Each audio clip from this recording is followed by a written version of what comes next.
here we have a free body diagram example where we're trying to solve for some unknown force. And we do have a net force and we have some applied forces that we're going to deal with. So we have a boat that's secured to a dock by two equal ropes. So the important part here is that the tension in the ropes is the same, 48 newtons, and that they're in equal and opposite kind of directions. So one is 16 degrees north of east, and the other is 16 degrees south of east.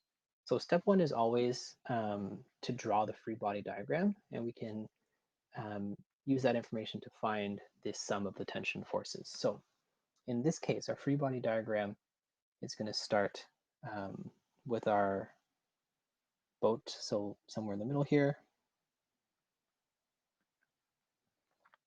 And we have two tension forces.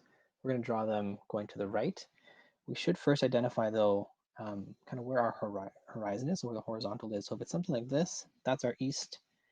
And then our first rope might be going off like this. So that's F tension 1. And our second rope is going to go off in an equal but opposite direction down here.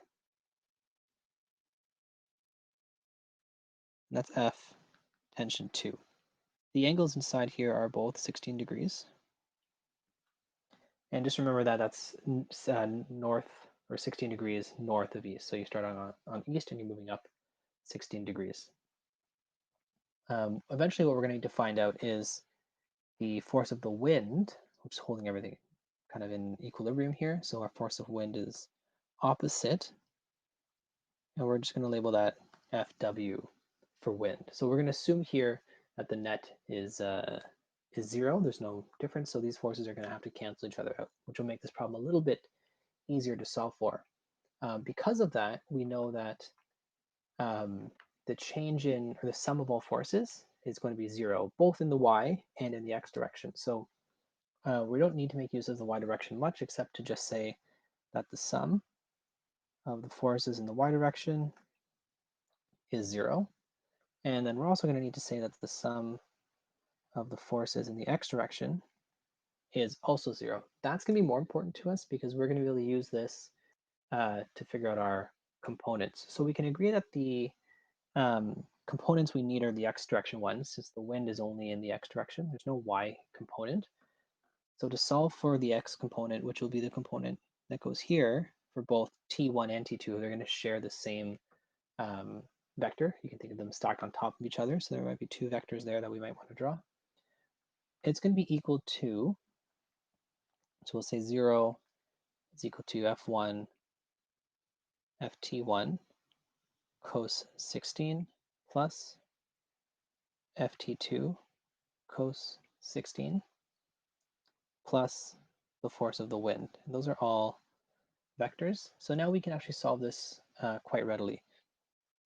We know that T1, or yeah, FT1 and FT2 are both 48. So we have 48 cos 16 plus 48 cos 16 plus the force of the wind. And that's going to lead us to have rearrange this equation, whereas we have 0 equals 92 newtons plus Fw, which leads us to have Fw equals negative 92 newtons. So that negative sign is important because what that negative sign actually means is that it's in the west direction or opposite direction to our tension. So we can actually end this by saying the force of the wind is equal to 92 newtons in the west direction.